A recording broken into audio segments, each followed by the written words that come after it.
Good evening, dear listener. As you settle into your cozy corner of the world, whether by pulling your blanket closer, taking a gentle sip of tea, or resting your head softly against your pillow, allow yourself to breathe in slowly, filling your lungs with calm. Let your shoulders relax and feel the quiet hum of the night wrapping around you like a familiar, well-worn quilt. Tonight, I invite you to imagine a place where the shadows whisper secrets and the air holds a faint, lingering weight, strange, almost like a forgotten melody drifting through an empty hall. Think of it as a world just beyond the edge of your awareness, a realm where the familiar turns peculiar, where time itself seems to pause, holding its breath in anticipation. It's a space that's neither here nor there, a flickering shadow in the corner of your mind, waiting for you to notice. As you listen, picture yourself walking along a narrow corridor filled with the scent of old stone and distant echoes, like the background noise of a busy street, but muffled, like hearing someone's conversation through a wall. There's a gentle breeze that carries whispers of unfamiliar stories, and shadows dance softly at the edge of your vision. You might feel a slight tingle, a flicker of curiosity, as if something extraordinary is just about to unfold. And as your eyes grow heavy, you'll soon wake not in your bed, but in a place where the air is thick with smoke, herbs, and fear, and where your role will be far stranger than anything you've known. Sleep now and prepare to step into a world of wonder and oddities. You won't want to miss the journey that awaits. The first thing you notice is the rough, uneven texture of the ground beneath you, cold, cracked stones that bite through the thin fabric of your tunic. It's a far cry from the soft, plush carpets or even the smooth wooden floors of your modern home. The air is thick with a pungent mix of smells, the smoky tang of burning herbs, the sharp sting of vinegar, and the unmistakable aroma of sweat, both yours and others, clinging stubbornly in the air. Somewhere nearby, a faint whiff of rotting meat drifts through, mingling with the sharp clang of metal on metal as a blacksmith hammers away in the distance. It's a symphony of rough sounds, the hurried footsteps of passers-by, the distant creak of a cart jolting over cobblestones, and the occasional shouts of vendors hawking their wares. Your eyes flicker upward, and the scene begins to unfold. Shadows play across the architecture, arches, columns, and crumbling facades, all bathed in a dull, flickering light that filters through a patchy canopy of leaves and fabric. The structures seem ancient, their stones weathered and scarred, as if they've witnessed centuries of chaos and celebration. Rags of fabric flutter from the windows of nearby buildings, some bright, some faded to dull earth tones, clinging to ropes like tattered flags. You notice people dressed in rough, simple clothing, tunics, leather sandals, cloaks, and some are hurriedly moving past, their faces etched with worry, exhaustion, or busy purpose. Children dart between their legs, squealing as they chase a stray dog or weave through the crowd. Dozens of eyes briefly flick in your direction, some curious, others wary, each measuring your strange appearance, your unfamiliar presence. The sounds of life are unrelenting. You hear the distant clang of a blacksmith's hammer, the shouts of merchants calling out their wares in a language that feels foreign yet strangely melodic. Somewhere nearby, the rhythmic clatter of a cart being pulled along the uneven street echoes in your ears, accompanied by the clopping of hooves and the occasional bray of a mule. Over all this, there's the low, constant murmur of voices, some arguing, some pleading, others praying softly. You can't help but notice the subtle yet unmistakable sense of urgency that hangs in the air, like a storm waiting to break. Now take a moment to breathe. The air is thick with smoke. perhaps from a nearby fire or the burning of herbs meant to ward off evil or sickness. The scent of burnt offerings mixes with the smell of unwashed bodies, and somewhere a faint whiff of rotten fruit or spoiled fish lingers uncomfortably in your nostrils. Your skin prickles from the cool breeze that slips through the gaps in the stones, sending a shiver down your spine. Your hands, clutching your garment or perhaps a small bag, feel rough and stiff, your fingers tingling from the cold and the unfamiliar environment. And yet, amidst this chaos, there's a strange sense of normalcy. People move with purpose, their routines etched into the very fabric of this place. No Wi-Fi, no instant notifications, no endless stream of social media updates. No, here, life relies on the slow pulse of daily work and survival. You might find yourself raising a hand, brushing a crumb of dust from your sleeve, or adjusting a simple cloth that's seen better days. Perhaps you reach for a sip of water from a rough clay cup, only to realize it's tepid, cloudy, and with a taste of minerals that lingers unpleasantly on your tongue. Yes, your idea of a bad morning used to be forgetting your phone charger, but here, it's realizing your mask smells worse than the patients you're supposed to help. Now imagine yourself reaching out, your first action in this strange new world. You might stand up slowly, feeling the uneven stones shift beneath your feet, or clutch your garments tighter as a gust of wind blows dust into your face. Maybe you look around to get your bearings, brushing aside a stray piece of fabric or adjusting your cloak. Whatever your choice, it's your first step into this realm, a place where every sense is heightened and every detail tells a story. As you take in the scene, you notice the people surrounding you. Some glance your way with a mixture of respect and fear, recognizing your role, yet still unsure what to make of your appearance. Others ignore you entirely, absorbed in their own struggles. You see merchants shouting their prices, farmers pushing carts piled high with produce, and soldiers standing guard, their armor glinting faintly in the sunlight. Their expressions are hard, their eyes watchful, yet beneath it all there's an unspoken acknowledgement, perhaps even a shared understanding, that this is a world built on strength, endurance, and the unyielding passage of time. And as you look around, it becomes clear, this is not your time at all. To truly understand where you've just woken up, we need to step back and see the world that shaped this life, a vast, complex tapestry of history, culture, and power. But for now, breathe in deeply. Let the sights, smells, sounds, and textures settle into your mind. You are here in this moment, on the brink of a journey into a world unlike any you've known, and soon everything will change.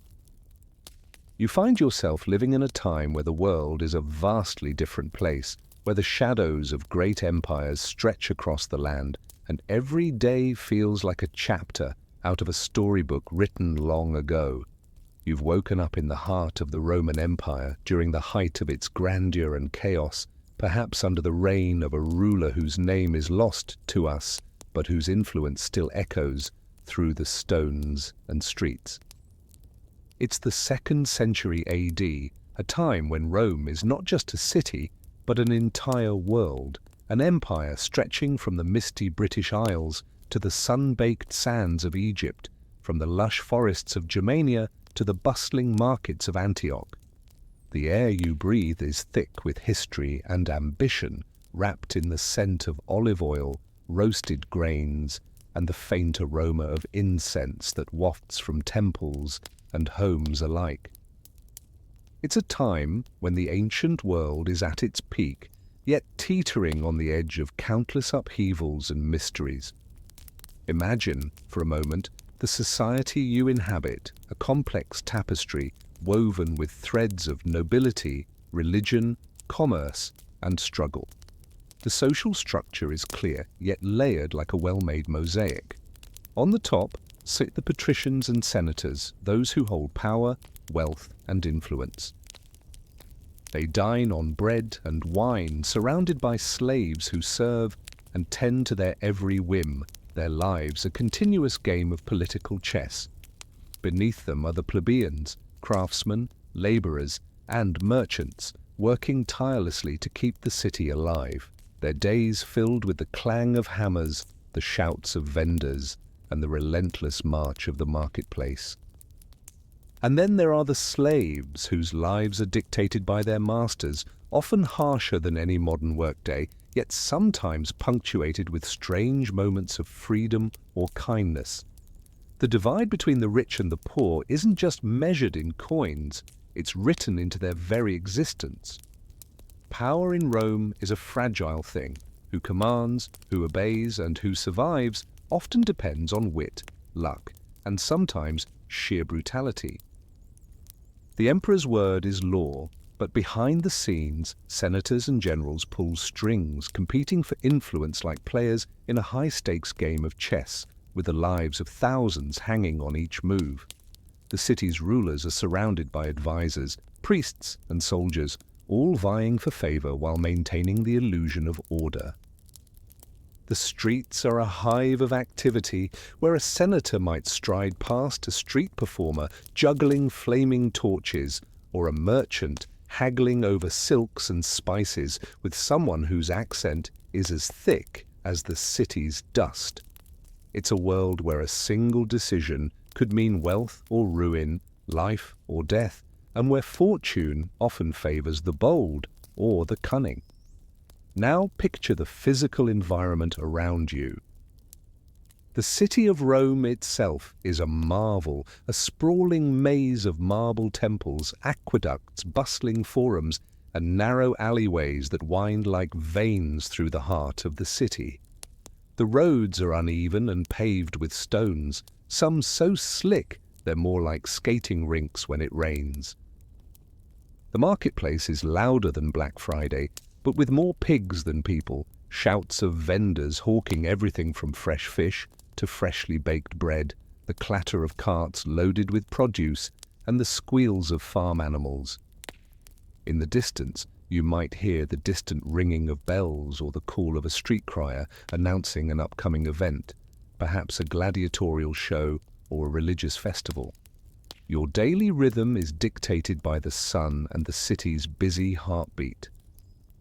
You wake with the crowing of a rooster or the tolling of the city's bells, signaling the start of another long day.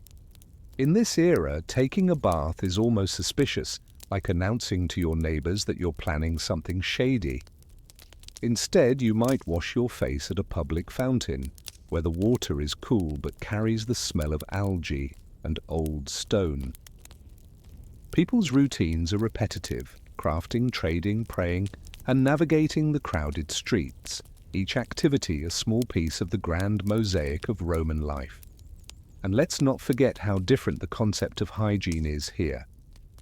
Forget the idea of a warm, relaxing shower. Here, cleanliness is a luxury and often a social gamble.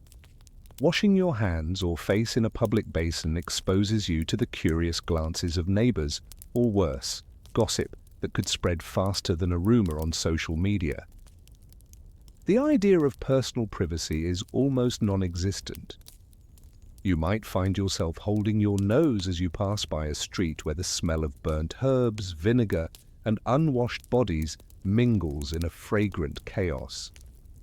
Your idea of a tough morning, trying to get through the day without your Wi-Fi crashing, pales in comparison to the challenge of lighting a damp torch in the rain or carrying water uphill with a bucket that's more hole than vessel. Now take a moment to appreciate the broader picture, the political and cultural landscape of this ancient world. Rome is a city of power where emperors and senators hold court, often with little regard for the common folk. The empire is vast, but its stability is fragile, threatened constantly by invasions, rebellions, and the weariness of constant warfare. The legions march across borders, sometimes victorious, sometimes battered, always reminding everyone of the cost of empire. The religion is a vibrant, all-encompassing force, gods and spirits invoked at every turn, from the temples on the Capitoline Hill to the humble household altars. Superstitions are woven into daily life. Some believe carrying garlic or onions can ward off evil spirits, while others swear that throwing a handful of salt over your shoulder can prevent bad luck. Masks of gods and demons adorn festivals, and people wear charms and amulets, hoping to fend off misfortune. Humor and absurdity abound even in these serious times. Some believed that simply sniffing flowers soaked in vinegar could keep the plague at bay, a kind of medieval aromatherapy.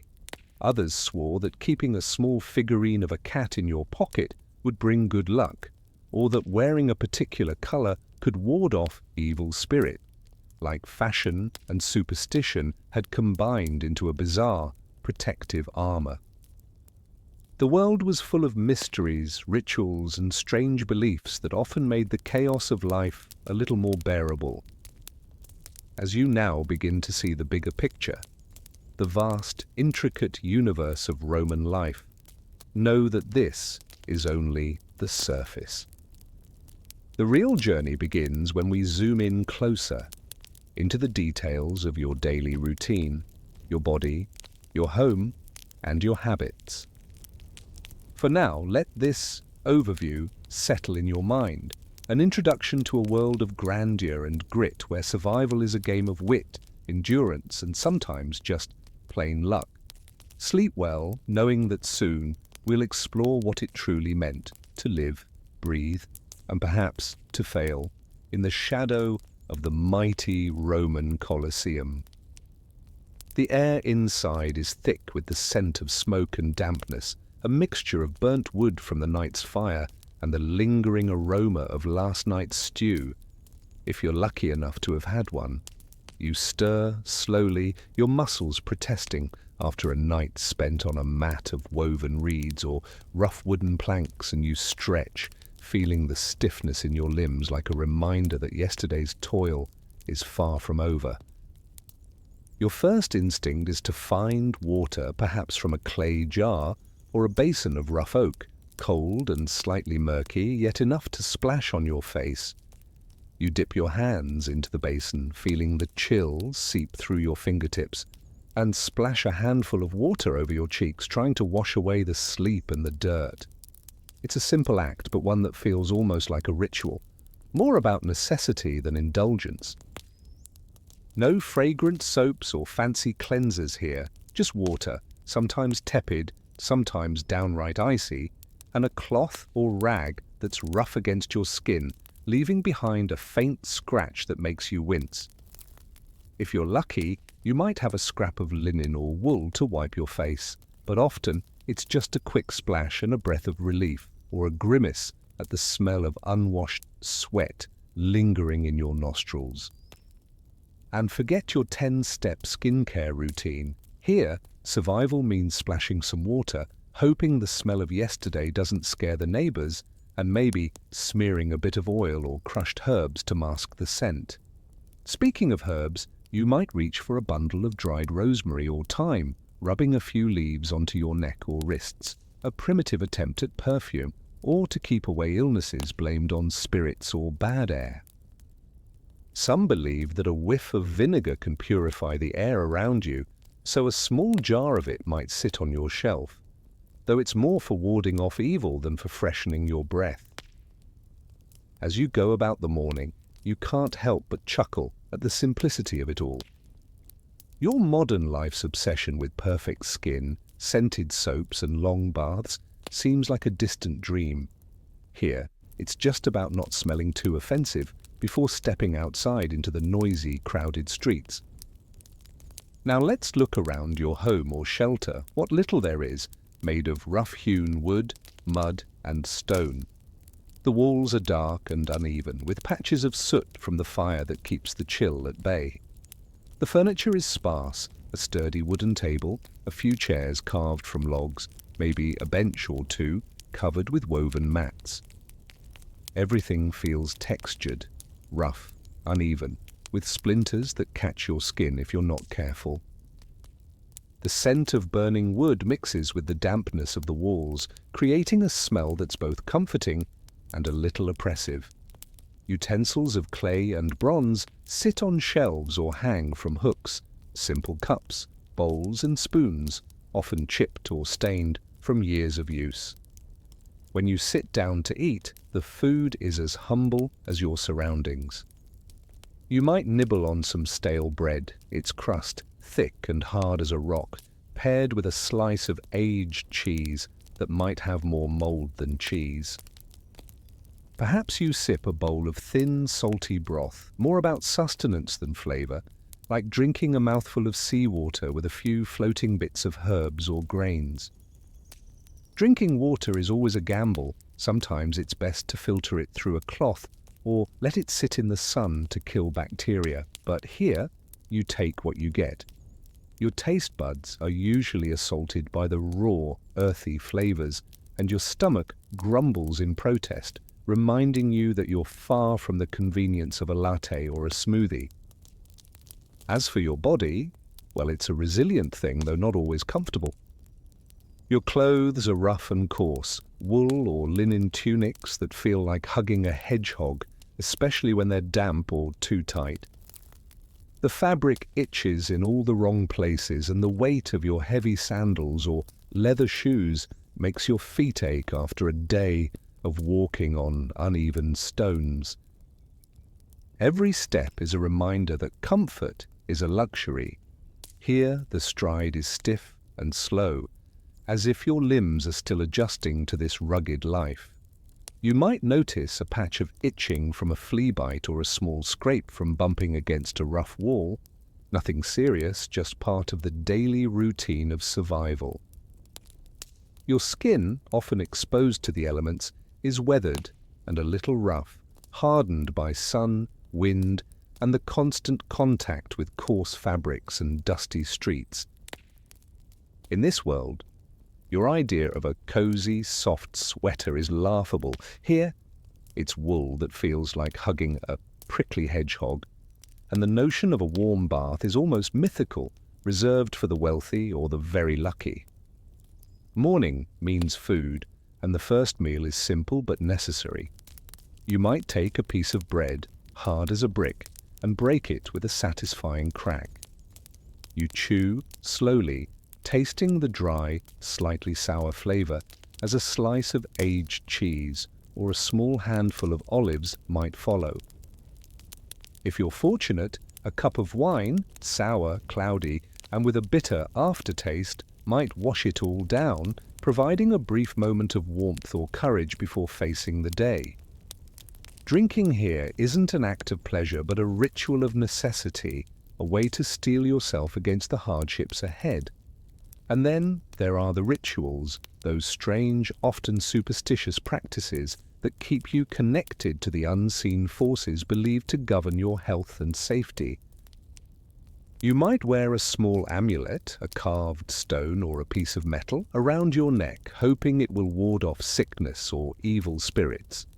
Before stepping outside, you could offer a quick prayer or make a small gesture, maybe crossing yourself or muttering a few words, hoping that the gods of health and fortune are listening.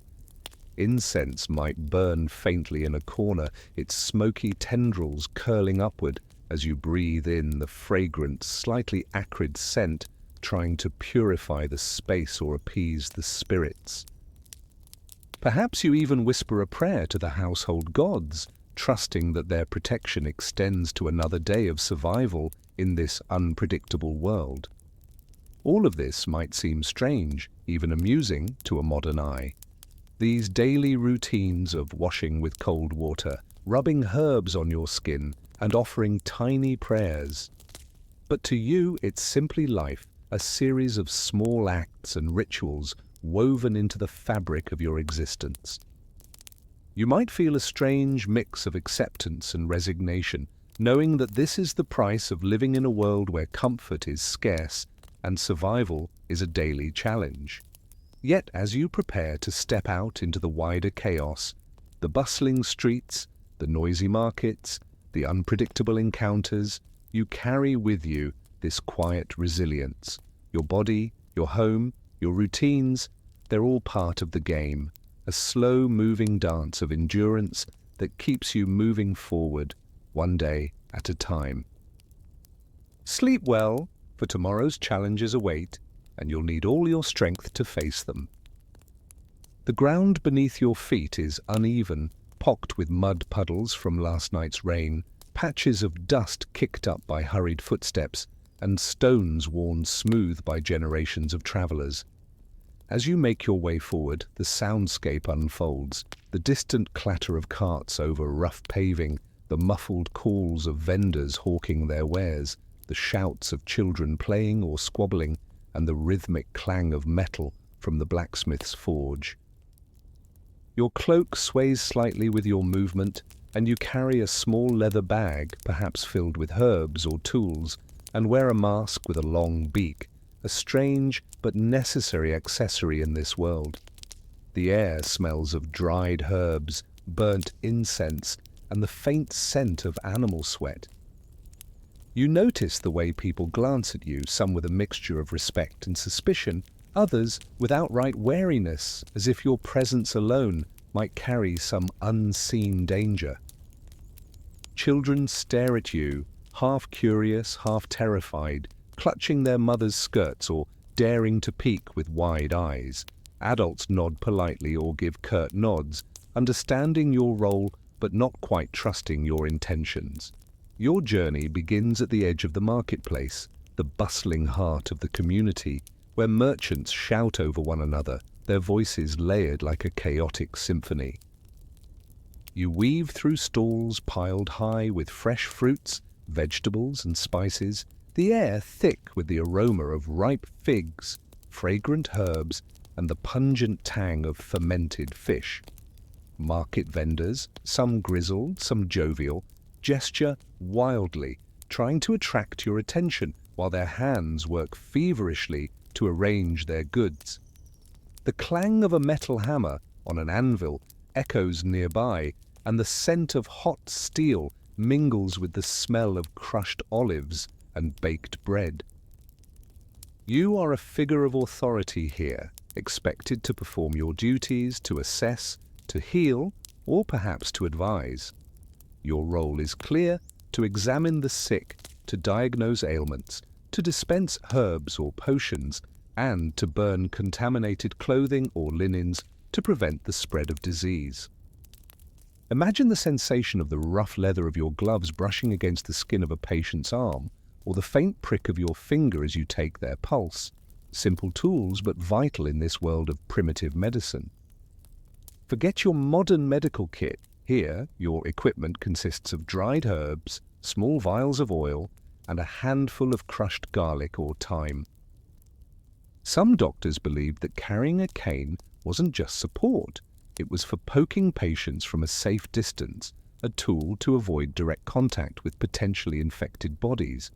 Others thought that smoking tobacco inside your beak mask would keep disease at bay, like medieval aromatherapy. You may even carry a small jar of vinegar, believed to disinfect and ward off spirits. Superstition mixed with science, in a dance as old as the city itself. Your daily duties are a mix of routine and anxiety. You walk from home to home, passing through narrow alleyways where the scent of damp earth and burned herbs lingers. You enter cramped, dark rooms where the sick lie on beds of straw or mats, their faces pale and damp with sweat. The coughing of feverish patients echoes off the stone walls, a haunting chorus that never quite goes away. You examine their bodies, touching rough, sweaty skin, feeling the heat radiating from their foreheads, listening intently to their rattling breaths. You prescribe herbal remedies, mixing poultices and infusions, your hands moving with practiced ease. Every task is a delicate balance between hope and despair, between tradition and the faintest glimmer of science. The smell of burning herbs and vinegar fills your nostrils as you burn contaminated linens, a ritual to purify and prevent further spread. Sometimes you must advise a family to quarantine their sick loved one or to burn their clothes, an act that feels almost medieval in its severity. These routines may seem strange or even grotesque to a modern mind. Your idea of a routine checkup is now a matter of survival, not comfort. You might chuckle softly, thinking, forget your emails piling up. Here, the backlog is a line of coughing patients waiting outside your door. Your presence commands a mixture of reverence and fear. Children hide behind their mothers, clutching small charms or amulets in hopes of warding off the invisible illness. Elderly villagers watch you with a wary eye, recalling old superstitions about spirits and curses. Some elders cross themselves or mutter prayers under their breath at the sight of your mask or the herbs you carry. You exchange glances with fellow healers or priests, sometimes sharing a silent nod of understanding, other times exchanging cautious words about the latest rumors of plague or pestilence. The community's rhythm is relentless, markets bustling with activity, religious festivals with processions and prayers, soldiers marching through the streets, always alert, always ready for the next threat. The city pulses with life, superstition, and a fragile hope that the gods will protect them. Behind every busy market stall and every wary glance, there's a deeper fear that shapes this world, a fear of unseen forces, of sickness, and of death. To understand why your role is so vital, you'd need to step into their beliefs and superstitions, but for now, you focus on your daily tasks and the unending cycle of fear and duty. When the sun begins to dip and the day's work winds down, you'll return home, perhaps feeling exhausted, perhaps oddly fulfilled, knowing that your role, strange as it may seem, is woven into the very fabric of this ancient society's hopes and fears. It's in the way people cast nervous glances over their shoulders, whispering prayers under their breath as you pass by, clutching their charms and amulets like lifelines. The air itself seems thick with anxiety, as if the very atmosphere is infused with the worry of unseen threats, diseases crawling through the streets, hunger gnawing at stomachs, wars spilling blood just beyond the city gates, divine punishments lurking in every misstep or misdeed. You can't help but notice how this fear shapes their routines, how it clings to them like a second skin, unshakable and pervasive. Imagine the churches, crowded, heavy with the scent of incense and wax, sitting in silence except for the low murmur of voices, prayers rising like smoke into the vaulted ceilings. The bells toll mournfully during funerals, their deep chimes echoing through the stone streets, a stark reminder that death is always just around the corner. The atmosphere is thick with solemnity, fear woven into the very fabric of worship. Every altar is adorned with images of saints, eyes wide and watchful, whose presence is believed to be both a comfort and a warning. You see people crossing themselves with trembling hands, murmuring prayers before meals, before starting work, before sleep. To them, faith isn't just a ritual, it's a shield against the chaos. They clutch rosaries like life jackets in a storm, holding on tightly to the hope that divine mercy might somehow save them from the unseen terrors. Today, you might scroll through your social media feed to find comfort, to distract yourself from the chaos outside your window. Here, people clutch rosaries or burn candles as if these acts could turn back the tide of plague or famine.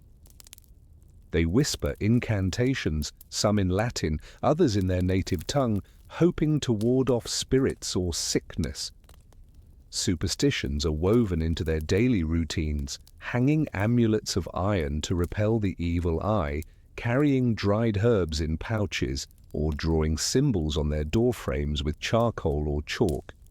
These objects and rituals seem almost quaint, yet they are vital for survival, tiny anchors in a storm of uncertainty.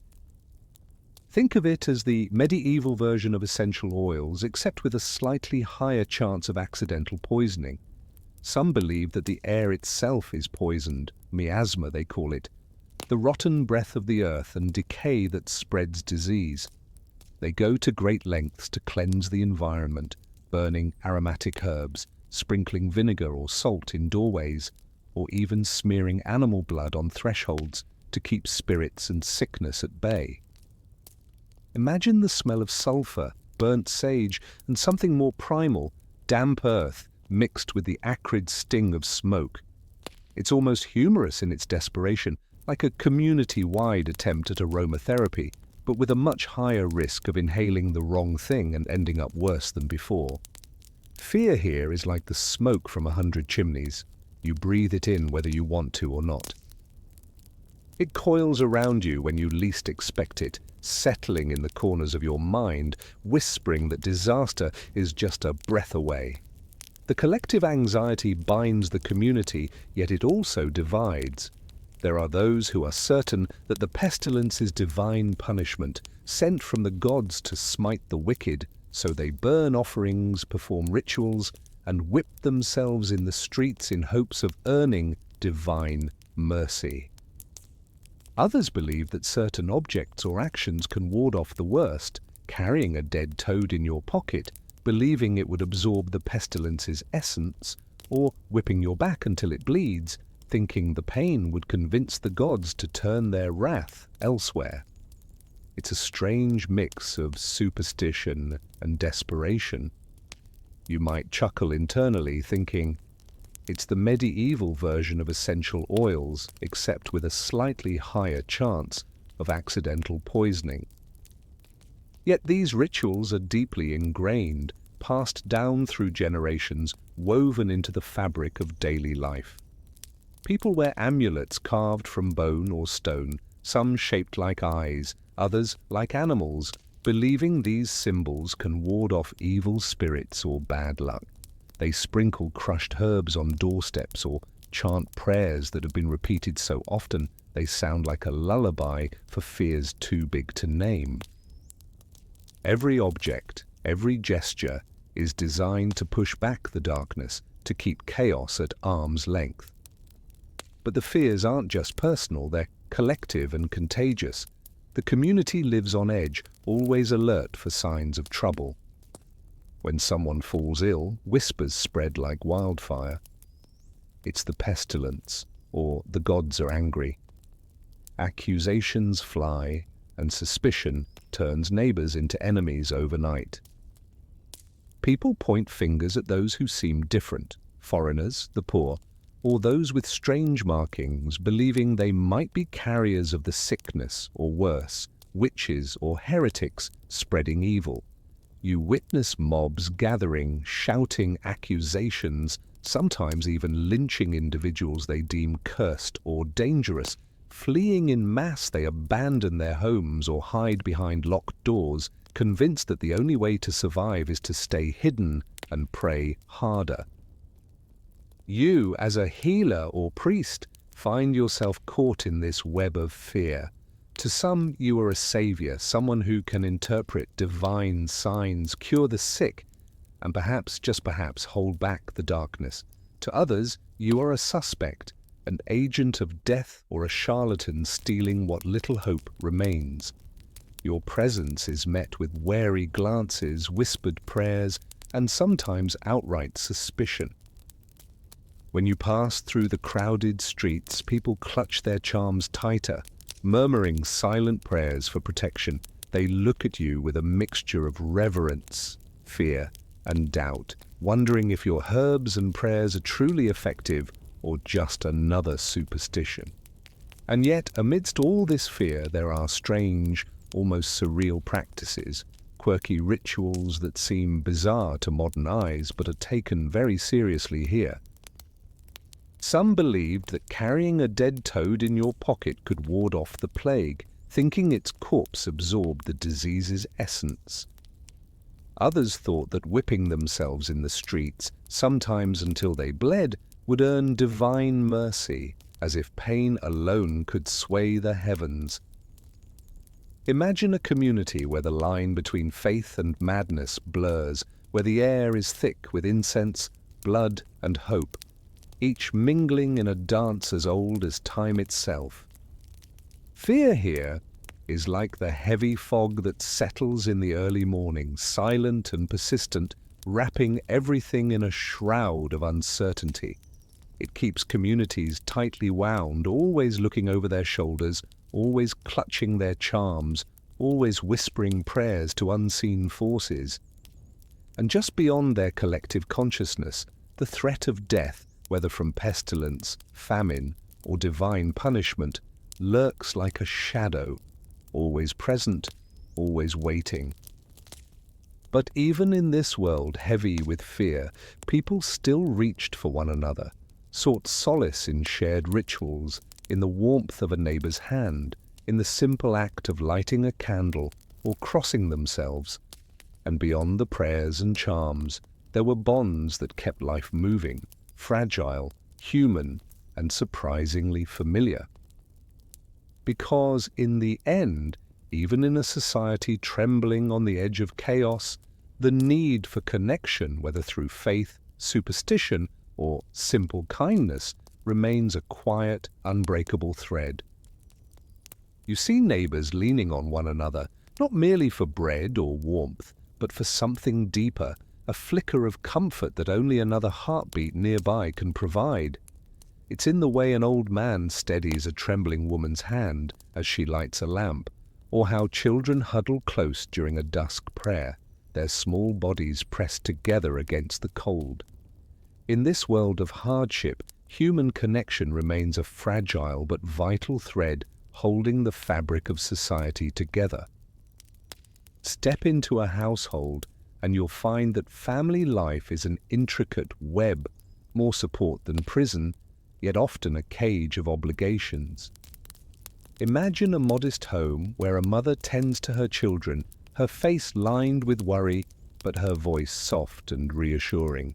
Her father, perhaps an older relative, naps in the corner, his presence both a comfort and a reminder of the weight carried by generations. Forget Netflix family dramas.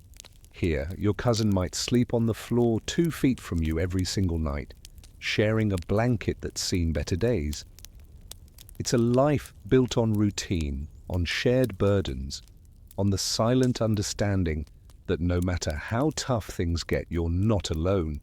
And yet, beneath that veneer of unity, there's an undercurrent of suspicion. In times of plague and famine, trust becomes a precious commodity.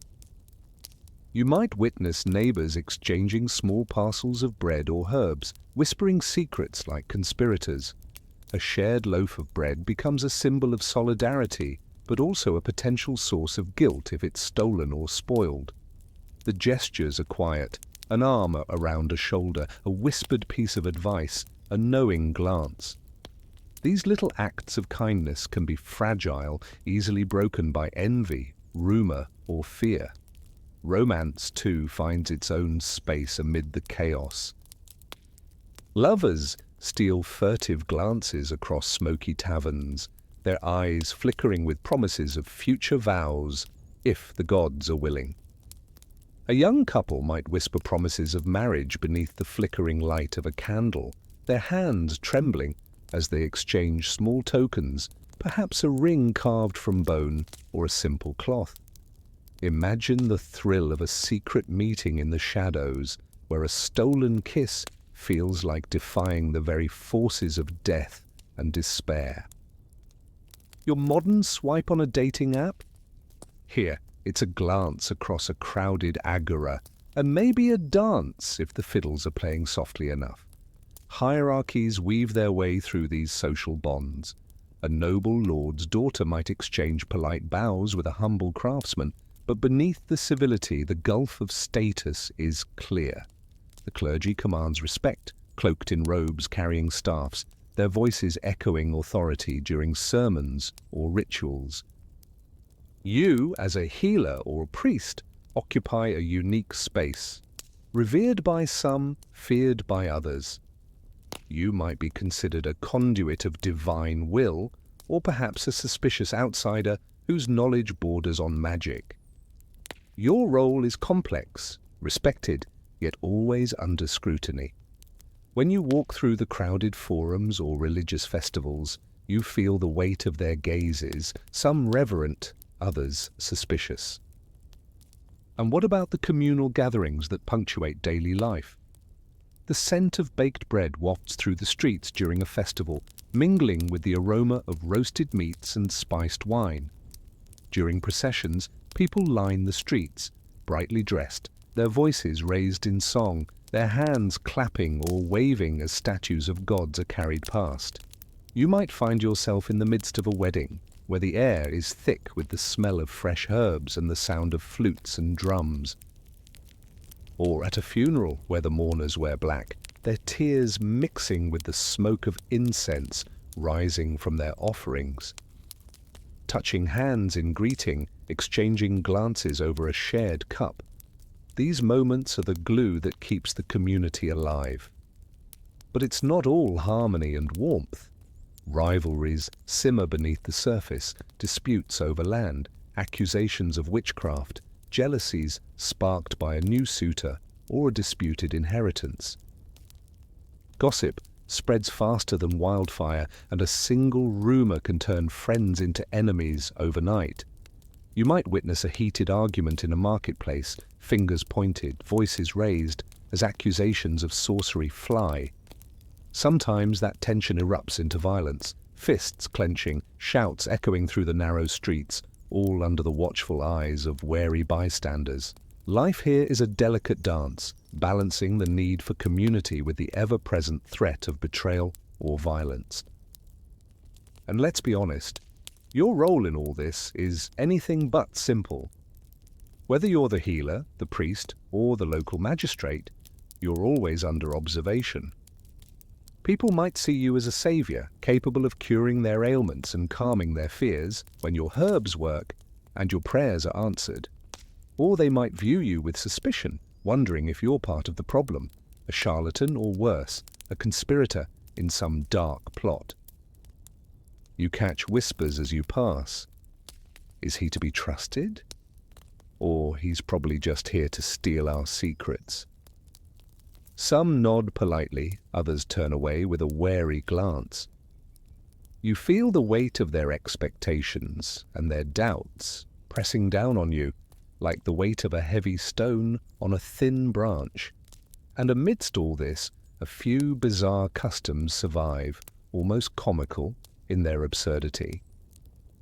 In some villages, people believed that sneezing during a wedding was a good omen, unless of course it was a bad one, which depended entirely on which grandmother you asked. Public punishments, meanwhile, are community events, almost like medieval reality TV, spectacles of justice that remind everyone of the thin line between order and chaos. Watching a thief being whipped in the town square, you realize that justice here is as much about spectacle as it is about punishment. Your world is a place where fear and faith intertwine, where trust is fragile, and every relationship is tinged with the knowledge that life can change in an instant. And yet, despite the constant undercurrent of danger, life continues. People cling to each other, to their routines, to their superstitions, as if these bonds could somehow keep the darkness at bay. Because, in the end, it's human connection, small, imperfect, often flawed, that keeps the fragile flame of hope burning even in the darkest shadows of this ancient society. As your eyes adjust to the modest light filtering through a small, cracked window, you notice the table before you, rough-hewn wood, scarred from years of use, covered by a simple linen cloth that's seen better days.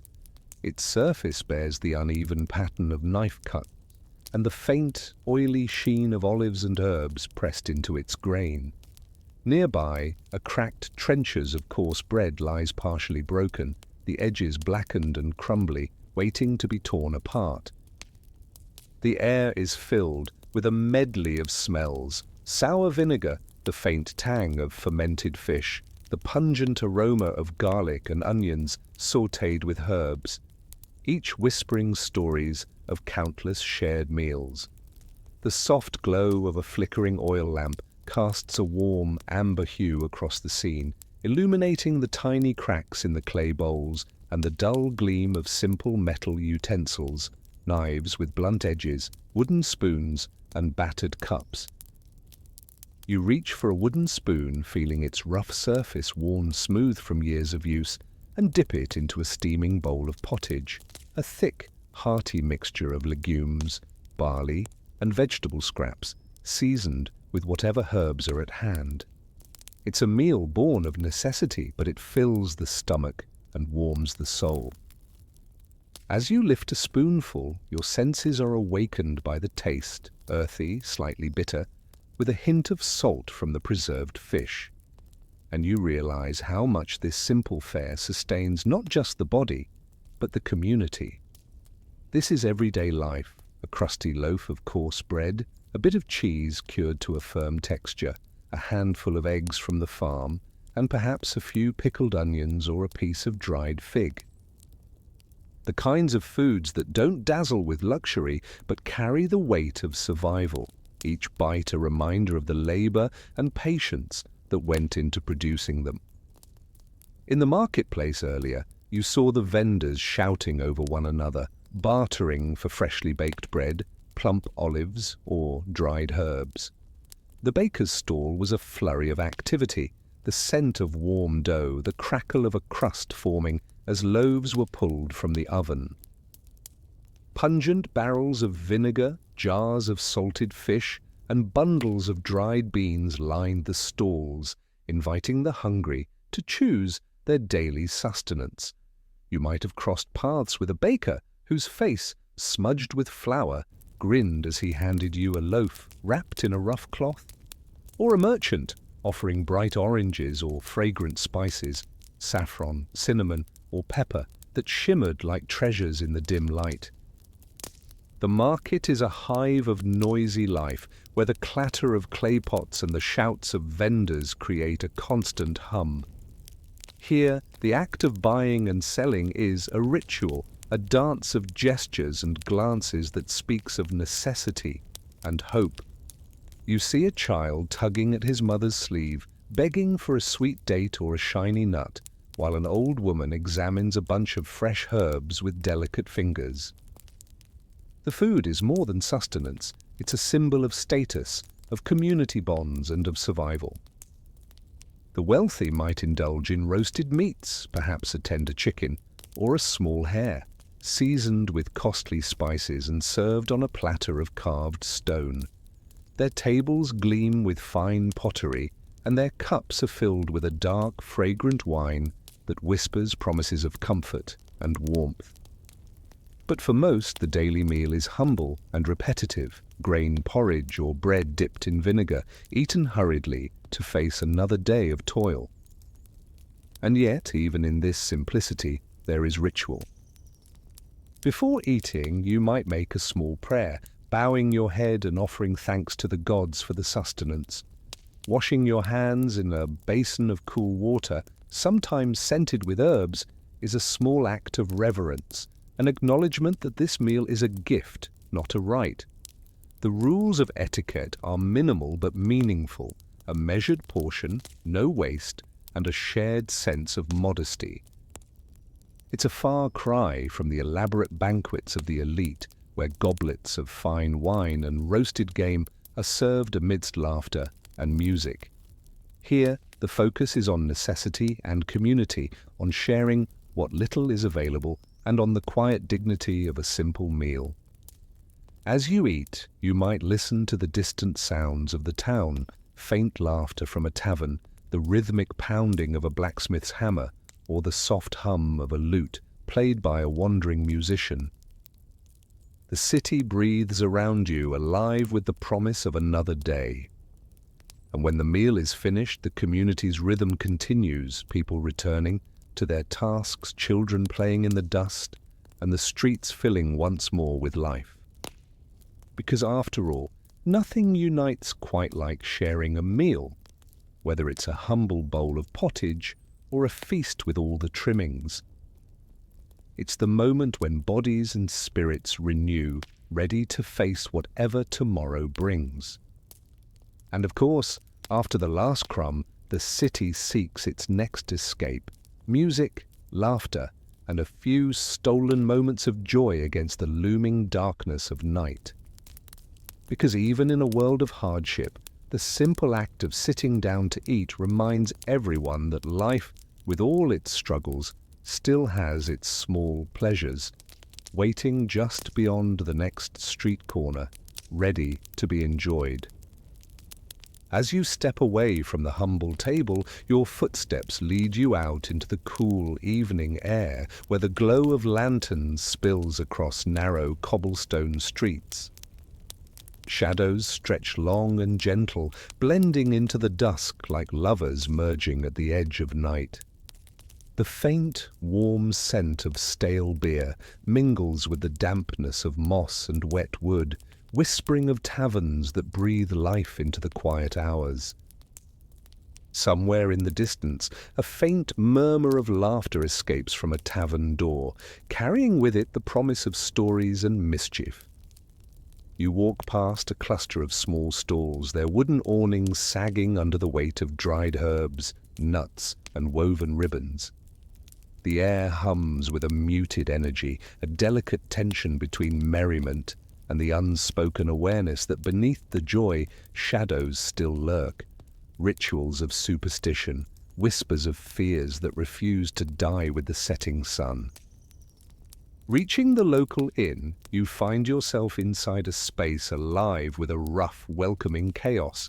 The bench you settle on is lumpy and uneven, yet it bears the warmth of many nights of shared tales. The flickering fire in the hearth casts dancing shadows on the walls where dust motes swirl in the golden light. The air is thick with the smell of fermented malt, burnt wood, and the faint, spicy aroma of dried herbs thrown into the fire for good luck. The sturdy table before you is cluttered with wooden mugs, some filled with cloudy ale, others with a darker, more stubborn wine. The clink of metal cups echoes as a jovial voice calls out a challenge: "Who dares to beat me at dice?" And a handful of villagers lean over a rough board, their fingers trembling with anticipation or the weight of a losing streak.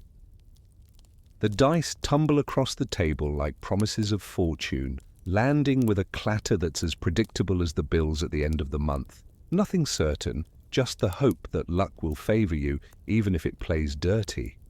Nearby, a group gathers around a battered board game, 9 Men's Morris, its carved lines worn smooth from years of hands, sliding counters back and forth, whispering quiet defiance to the night. Laughter erupts rough and hearty as a man with a crooked smile recounts a tale of a foolish neighbor who lost his goats to a mischievous spirit.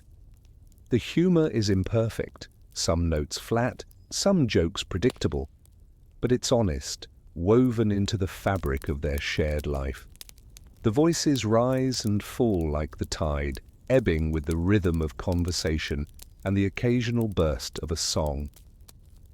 Someone pulls out a lute, its strings rough but resilient, and begins a simple melody, an old folk tune that everyone joins, humming along in unison, their voices cracking but full of warmth.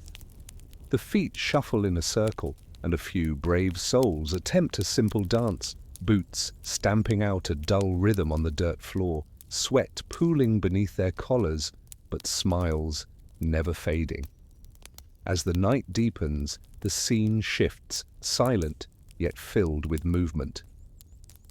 Outside, a procession of flickering candles winds through the dark streets, a solemn march honoring a saint's feast day. Men and women carry small lanterns, their flickering flames casting a soft glow on faces both devout and curious. They chant a hymn, an ancient melody lost in the modern world but still alive in their hearts, candle wax dripping, shadows dancing on the stones. The scent of burning wax and fragrant herbs from the procession fills the air, blending with the earthy aroma of the city's breath. Sometimes a figure emerges from the shadows, cloaked and solemn, flagellants, their whips swinging in slow, deliberate arcs. Their presence reminds you that faith and fear often walk hand in hand, their rituals punctuating the night with a mixture of reverence and dread. The crowd watches quietly, some with awe, others with suspicion, as the flagellant's penitence becomes a silent prayer etched into the darkness. In another corner, a small troupe of actors takes the stage on a makeshift platform, tattered costumes and painted faces telling stories of saints, miracles, and moral lessons.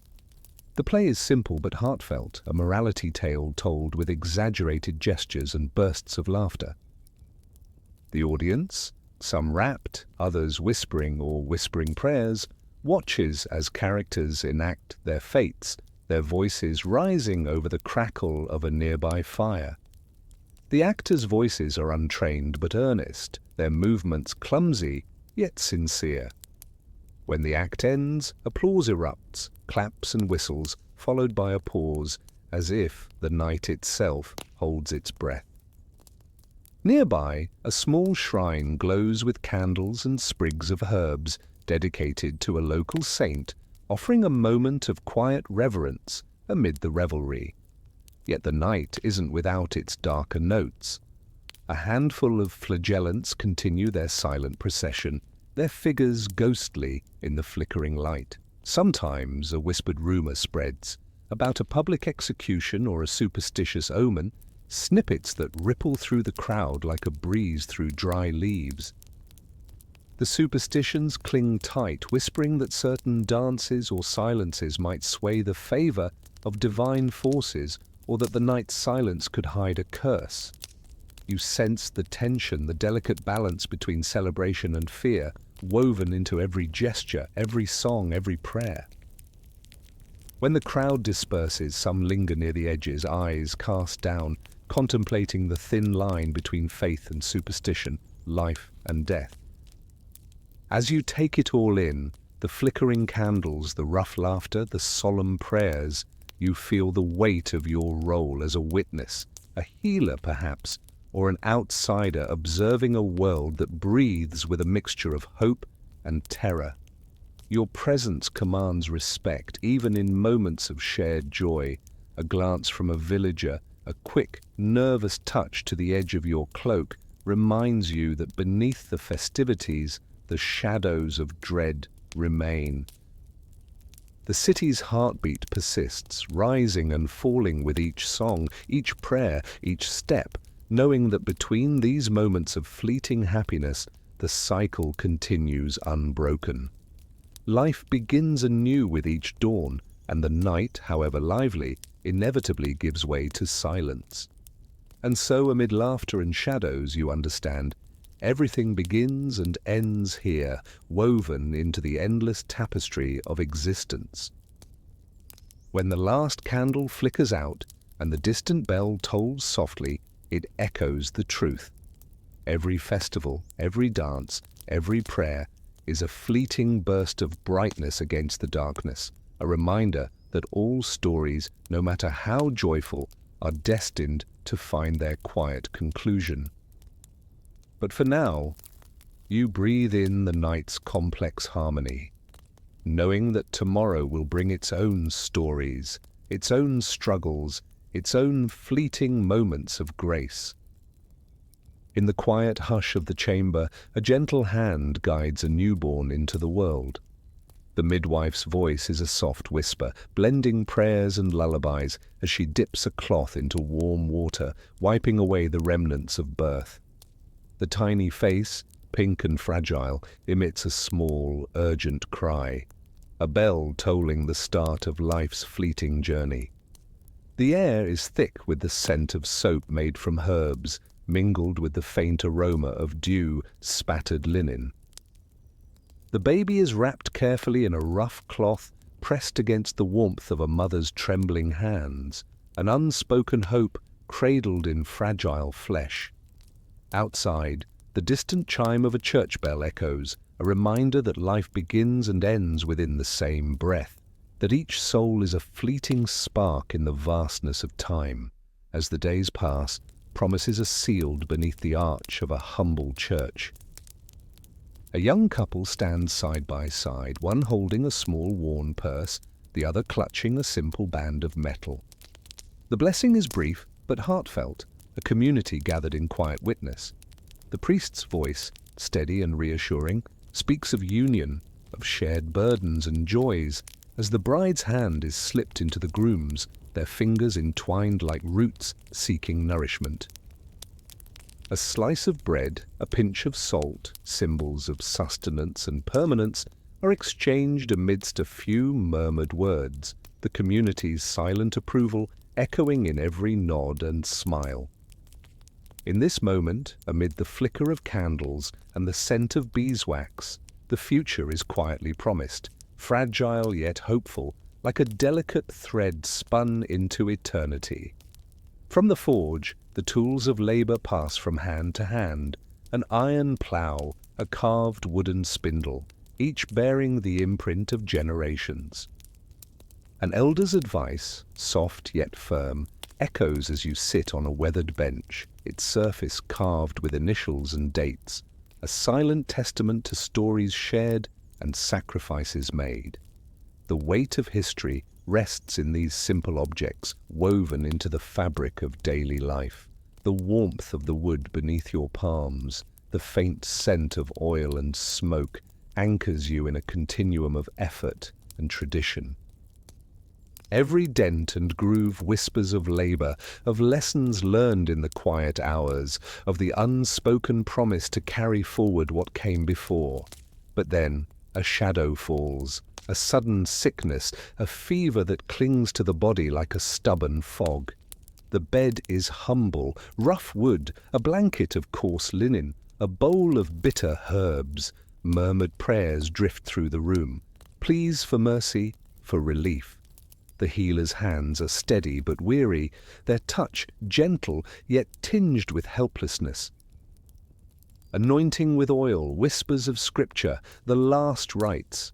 These are hurried, incomplete, weighed down by the urgency of time and the heavy silence that follows.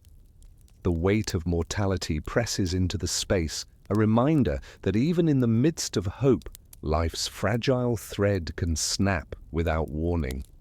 You stand close, witnessing the dignity of care amid the quiet despair, an acknowledgement that every soul's departure is as inevitable as the dawn. When the final breath is drawn, a distant bell tolls, a slow, deliberate sound that marks the closing of a chapter. A short procession begins. Cloaked figures, carrying a simple wooden coffin, move through the cold, damp streets. Candles flicker, their wax dripping silently onto the earth as the group walks toward a shared grave. The soil is cold beneath your feet, the air thick with the scent of earth and cypress. A prayer is recited, words that echo the eternal truth.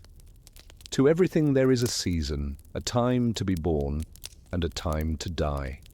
The body is laid to rest silently without fanfare, a humble return to the earth that sustains all. Names are whispered in quiet remembrance, each life a spark, each farewell a gentle reminder that nothing lasts forever. In the stained glass windows, scenes of divine mercy and humility dance in colored light.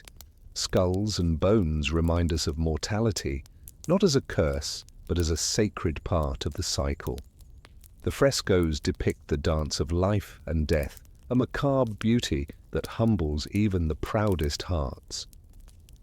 The words from Ecclesiastes whisper softly, "There is a time for everything," a mantra that soothes even the most restless soul.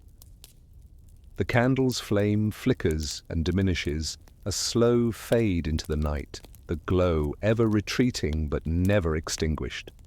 As you draw the curtain of night, you breathe in the familiar scent of herbs and earth, feeling the gentle pulse of life continuing outside your window.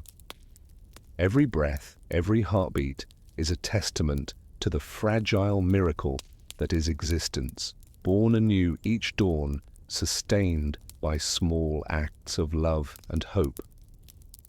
The city, with all its joys and sorrows, persists in its quiet rhythm, a steady reminder that life's fleeting beauty is a gift to be cherished in every moment. Close your eyes now and let the darkness seep in, soft and enveloping, like a warm cloak. Remember that each day, in its quiet way, is a sacred thread woven into the eternal fabric of time. The night whispers that all stories, birth, union, departure, are part of a sacred dance, one that continues long after the lights go out. Rest now, with the knowledge that the cycle moves forward, gentle and unstoppable, like the slow, steady beat of a distant drum. When the candle flickers low and the silence takes over, know that the city still breathes, alive in memory, alive in you. And in that quiet, sacred space you find peace. Now it's time to sleep.